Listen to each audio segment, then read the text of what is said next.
sometimes. It's windy. It's getting a bit cold now. Fall, or it's turning into fall, right? Fall is kind of nice here because the leaves turn and it just looks pretty. But I'm not big on the cold weather.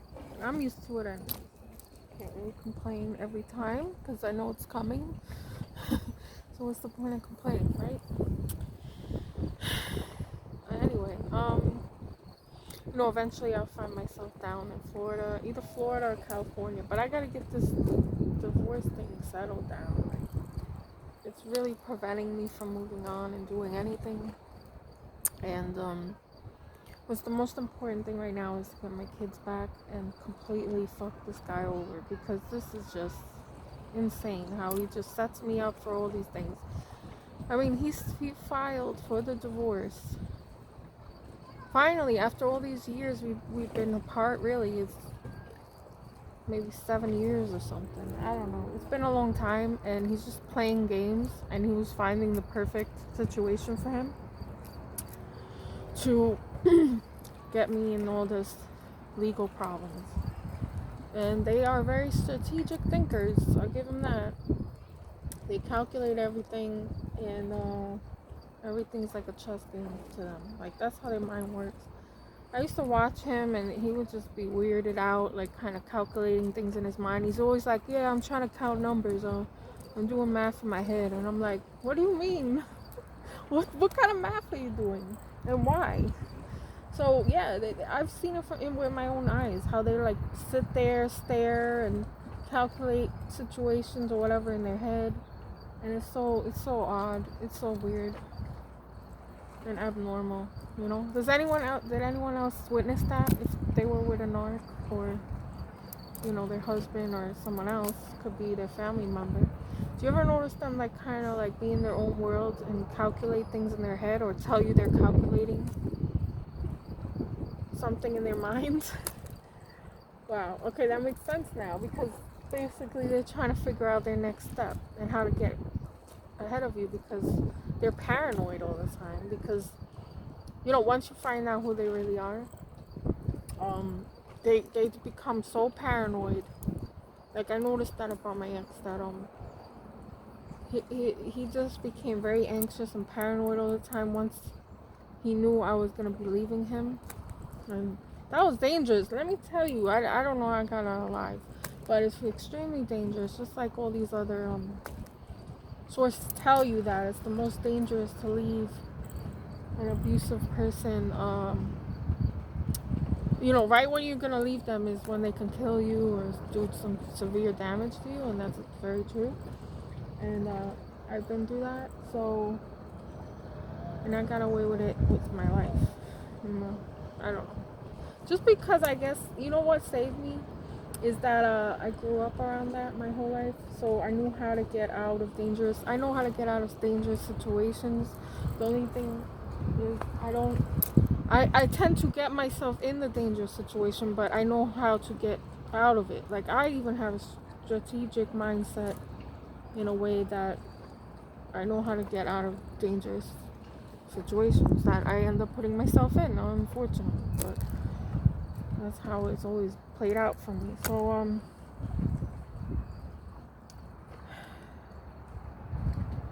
I mean, there's different ways to handle that. Let's say,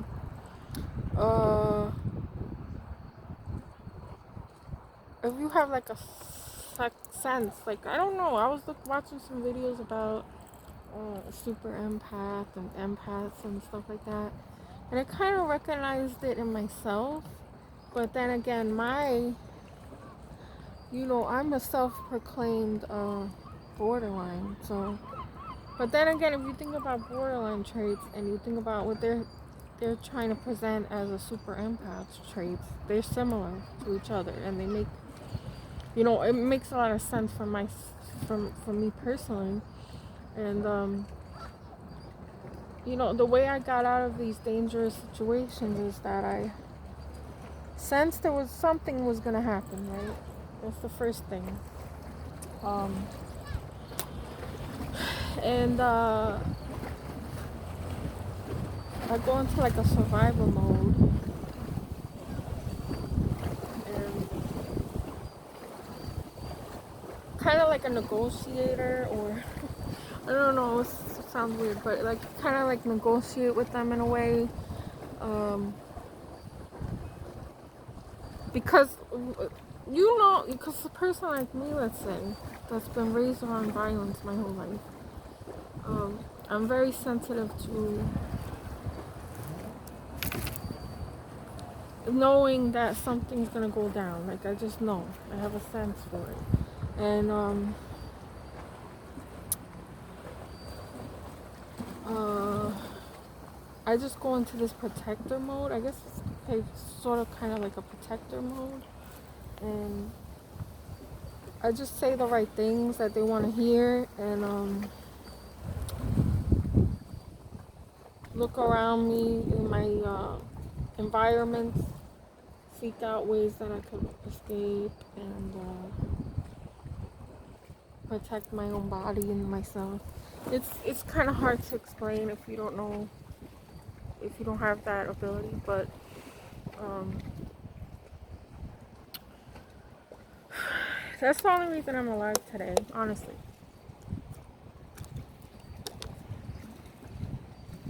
And it's happened with more than one person, unfortunately.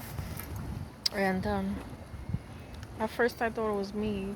Like, obviously I attract this kind of person, but I really thought it was my fault that this person erupted in a violent outburst. But really, it's just because I know the truth, and I don't back down from it. And I'm not going to placate anybody's fantasy and how they think life life goes, because I live in reality, you know. All right, so so I was looking up videos on the super empath, and I'm like, hey, yeah, that makes sense. I'm like that. I'm like this. I'm very sensitive since I was born. I was raised around narcissists since I was born.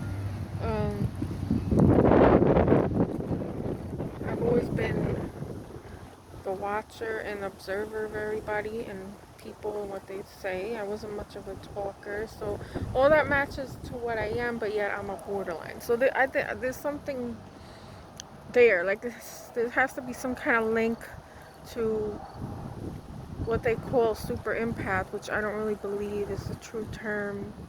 It's not a true medical term or diagnostic term. So maybe they're trying to take the borderline and make them seem, different. I'm not sure, but borderline shares a lot of the same traits. Unless I have both. That I was born gifted or something, and then I had because of my trauma and abuse, I became borderline. So it's kind of tricky like that. I don't know, but I guess I would consider myself an empath, even though Sam Vaknin thinks that's a foolish term people are using just to make money, because everyone has empathy, if you're a human being. So that makes some sense, right? But then again, uh, when they describe an empath, they make it seem like you're sensitive, like you're a highly sensitive person. There's another term, a highly sensitive person. So all these terms sound alike, and you can't really distinguish them from each other. And that's why I'm kind of confused by that, but I'm still doing more research into those other terms, because it's very interesting to know more about myself. And like they were talking about, if you go in a room full of people, like a big crowd of people, then you just kind of get overwhelmed because you feel everyone's emotions, and that's how I am, and I've always been that way. So, and these things don't associate with a personality disorder, so I don't know, confuses me a little bit. But like I said, and then they say, most of these highly sensitive people come from abusive backgrounds, and that makes sense to me. An environment where I grew up was very hectic in general, because I'm from New York City, so the environment on top of that. I've always been like a socially isolated person. Not like a weirdo, but I try to keep my distance because I don't like feeling all the feelings of other people all the time. Like, then I feel bad.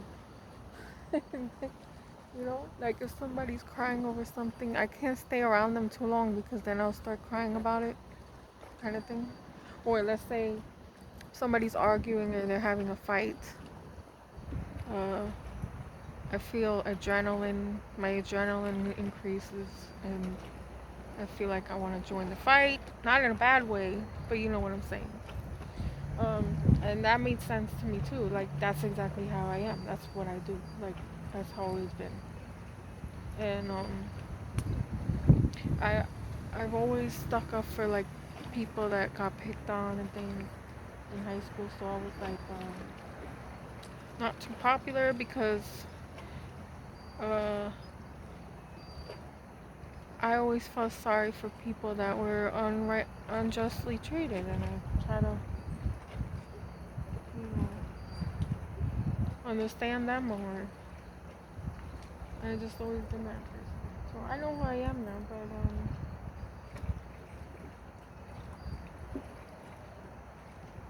I don't know. People like us are vulnerable to predators, and there's predators out there. So I mean, I've been through quite a few predators. I really wish I had a movie camera since birth, because you would see my story in life. Man, it's interesting. I have to say it's interesting. I could give myself that. It is extremely action-packed, drama-filled, horror, horror, comedy. Not as much comedy because it's just, you know, I would like it to be a comedy. Um, it's like all those good movies in one Academy Award winning movie. I would like to write a book soon, just when everything settles down or something. Uh, I might do that since everyone's doing that too, and I like to write. So I just have to have the time to write. I need to have enough time and my mind clear of all this hell that I've been put through from these people. So once that goes away, or I'm able to clean my life up, I can start writing and doing what I would usually do, what I would do otherwise if I was involved in toxic environments and people. Yeah, that's something I can look forward to.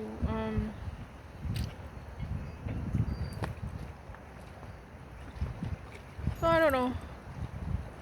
I don't know. And then she was talking about how a young empath is very, very emotionally unstable. There you go. That's the borderline. You see what I'm saying? And I was definitely, when I was younger, I was way worse than I am now. Now I'm able to calm myself and to think things through before I do something impulsive, which is what I would do then. So that made sense to me. But which term is it? Like there's multiple terms for the same condition. I don't know. It's confusing. Hi. Uh, and also, like most people that I've encountered have been comfortable with trusting me with information about themselves right away and things like that. So I don't know, something about me.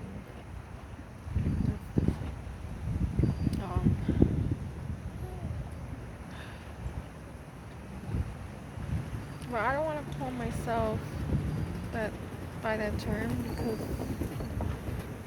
it's kind of like it's like a popular term right now to call people that, but I'm not sure if that's what I really am. It sounds nice. I mean, I would like to call myself that instead of having what I have. I'd rather just delete that whole description of myself and fill it in with something better, like a super empath. That sounds great. It sounds very heroic, and I don't know. It kind of makes me feel good about myself, but then I don't know. This is a fairly new term, so I'm still doing my research on that. And who knows? Let me know if anybody knows anything about being a super empath or BPD, or how's those two mixed together.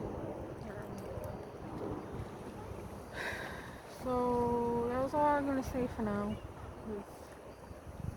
I want to enjoy the rest of the day before. Well, the sun's gonna go down. The sun was out before. No, it's not. Okay, so please leave me a comment to encourage me to do more videos. Like, share, and subscribe, and also ring the bell. Hope everyone's doing well and taking care of each other. Okay, alright. Thanks for listening.